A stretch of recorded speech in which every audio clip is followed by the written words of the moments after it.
Olá, meus irmãos, Deus os abençoe, no precioso nome de nosso Senhor Jesus Cristo. Para mim é um grande privilégio, quando chega essa hora, para a nossa conversa. E hoje eu quero continuar meditando em alguns parágrafos da mensagem Se Deus é conosco, aonde estão os seus milagres? O profeta pregou essa mensagem num culto à noite, mas pela manhã ele havia pregado: necessário vos é nascer de novo. Ele abre caminho com a mensagem necessário vos é nascer de novo, para mostrar que para poder ver Deus, para poder ver a operação do Espírito, para poder ouvir a voz de Deus, para poder conhecer a terceira etapa, é necessário nascer de novo. Por isso Jesus disse: ninguém pode vir a mim se o Pai o não trouxer. Veja, e o novo nascimento é o que dá a nós a oportunidade de ter os nossos olhos abertos para ver o reino de Deus e entrar no reino de Deus. E o novo nascimento é a revelação pessoal de quem Jesus Cristo é nesse dia que nós estamos vivendo. Por isso ele diz: é necessário nascer de novo. Então, temos um paralelo muito perfeito em Juízes 6, na história de Gideão. Veja, Israel havia brincado de igreja e se tornado mornos, e haviam se afastado do plano original, da mensagem original, da fé original. E Deus então permite que o inimigo subjugue a nação.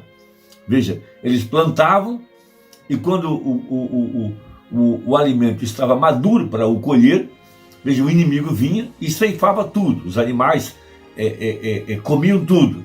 Israel com o tempo foi empobrecendo, e tudo isso durou 7 anos. Isso é um paralelo perfeito das 7 eras da igreja, quando uma invasão de erros e doutrinas falsas e os 3 grandes ataques do diabo na igreja do Novo Testamento, nicolaísmo, baalanismo e jezabelismo, empobreceram e enfraqueceram a igreja, roubando-lhe o poder, roubando-lhe a verdadeira evidência do Espírito Santo. Eles estavam mergulhados no engano da organização, a ponto que se tornaram formais e mornos, de acordo com Apocalipse 3, na era de Laodiceia. Então, em Juízes, depois de 7 anos, Deus envia um profeta.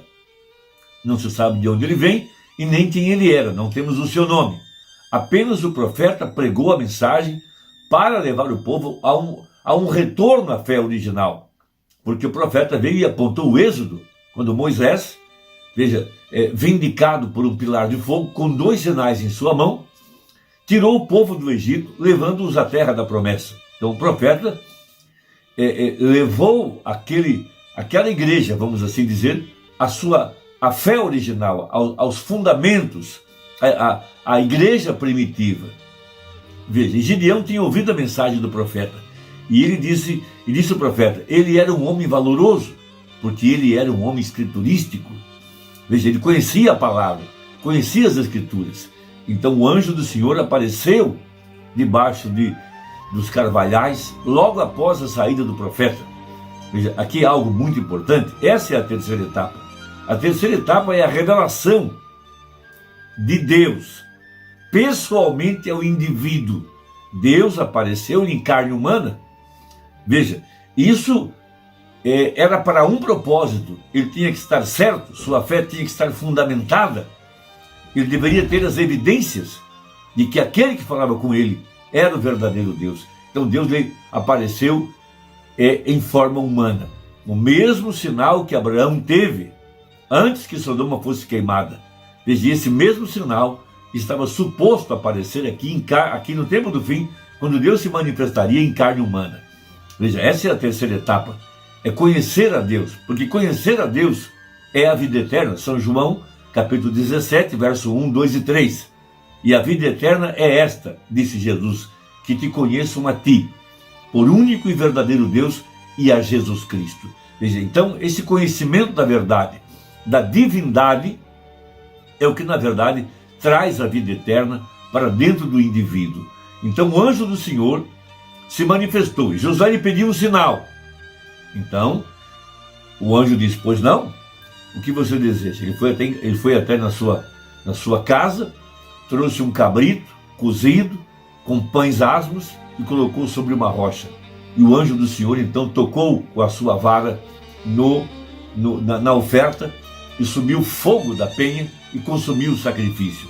Veja, e esse Deus que estava ali em forma de um homem desapareceu da vista dele. Então ele tinha evidência de que o Deus que respondeu com fogo era o Deus escriturístico, era o Deus que tinha visitado Moisés, era o Deus que tinha aparecido na sarça ardente, é o mesmo Deus que consumiu o sacrifício nos dias de Elias. Porque ele tinha que ter certeza de que esse que apareceu em carne humana, veja, esse depois iria desaparecer diante dele, mas ele ouviria sua voz, ouviria sua mensagem, e ele teria certeza de que aquele que falava com ele era o mesmo Deus a quem ele havia ofertado, o mesmo Deus que ele havia adorado. Então Deus, depois que lhe apareceu, o anjo confirmou por esse sinal escriturístico de que não era um falso profeta, de que não era um anjo de luz, de que era o próprio Eu Sou. Agora, Gideão queria ver milagres, ele queria ver evidências de que Deus estava com ele. Mas, veja, Deus exige obediência primeiro, antes de ver os milagres. E Gideão tinha um problema muito sério. Ele sofria do que a gente diria de um complexo social. Veja, ele tinha muito afeto humano e respeito à aparência das pessoas. Então Deus lhe exigiu que se posicionasse corretamente. Deus lhe exigiu que tomasse uma atitude em relação ao que estava errado dentro da sua família. Então diz assim a Bíblia. Verso 25, Juízes 6. E aconteceu naquela mesma noite que o Senhor lhe disse: toma o boi de teu pai, a saber, o segundo boi de 7 anos. Veja, a igreja está suposta a cavalgar nessa segunda cavalgada. Veja, o mesmo Senhor que operou através do profeta estaria agora operando através da igreja. E Gideão aqui, em nossa meditação, representa a igreja, através da qual Deus continuaria a obra que ele fez através do seu profeta. Era um homem ungido, mas agora seria um povo ungido. A unção sobre a igreja, na segunda cavalgada. Veja, debaixo dos 7 trovões, debaixo do 7º selo. Por isso o anjo está lhe exigindo que mate o segundo boi de 7 anos. Isso é uma parábola para os nossos dias. Tivemos 7 anos, 7 eras. Tivemos o profeta, logo após os 7 anos, logo após a 7ª era, o profeta de Malaquias 4. Então Deus aparece em carne humana, nessa terceira etapa, se revelando à igreja eleita, a igreja escriturística, a igreja que pode ter seus olhos abertos pela revelação da palavra. Então agora, veja, essa igreja que comeu o livro, que vai agora reprofetizar nessa segunda cavalgada.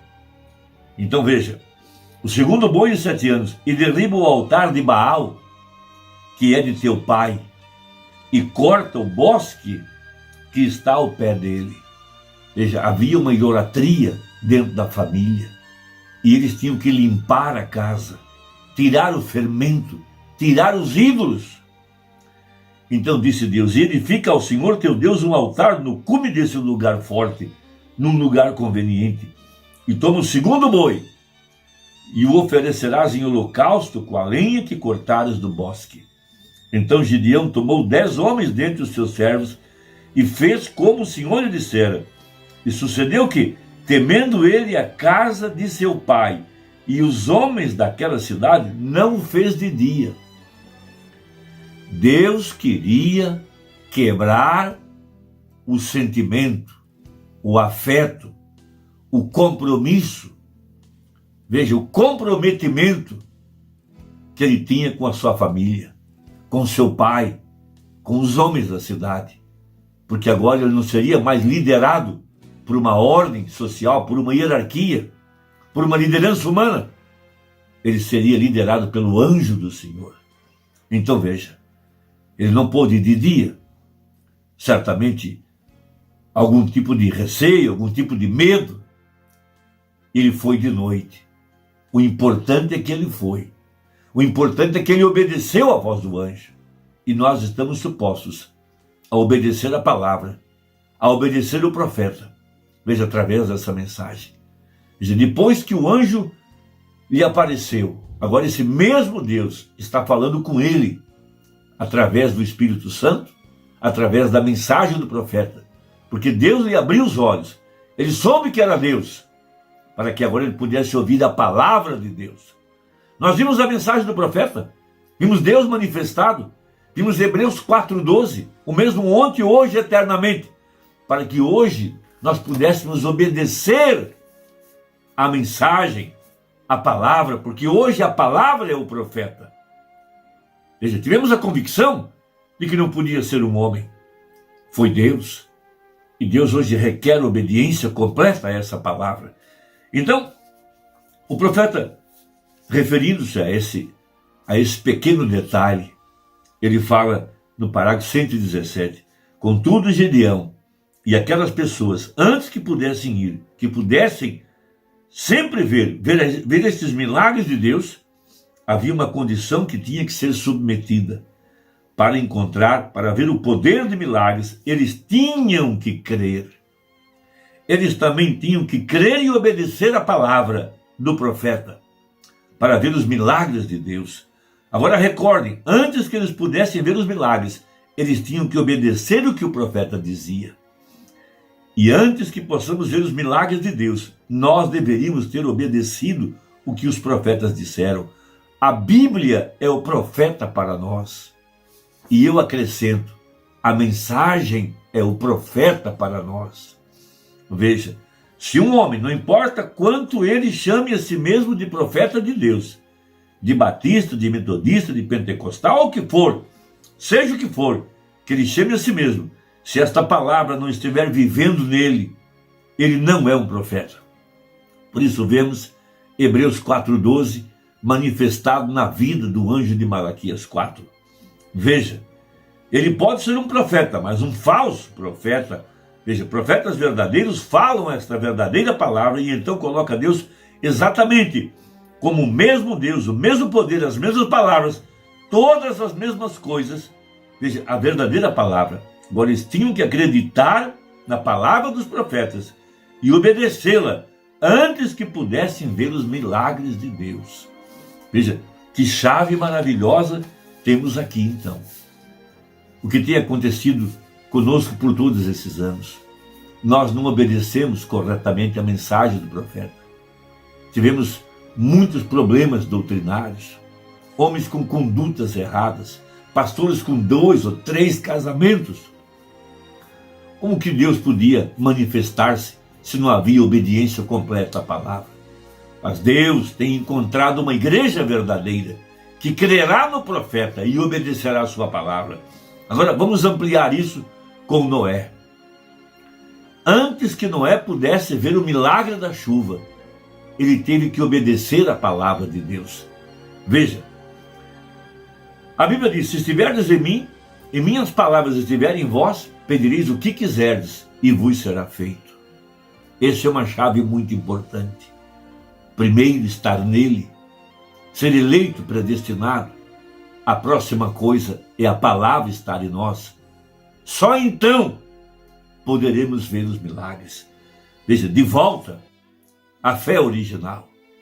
Por isso Noé é um exemplo perfeito, é um mistério para nós nesse tempo. Antes que Noé pudesse ver a chuva, ele teve que obedecer. A palavra estava nele e ele estava em Deus. Portanto, ele pôde ver isso depois de 120 anos, quando a arca estava construída. Ele fez de acordo com um projeto. então Deus se manifestou. Que coisa maravilhosa! Que isso possa penetrar nas nossas almas. Deus te abençoe. Espero que tenha ajudado. Até a próxima, se Deus quiser, no nome de Jesus. Amém.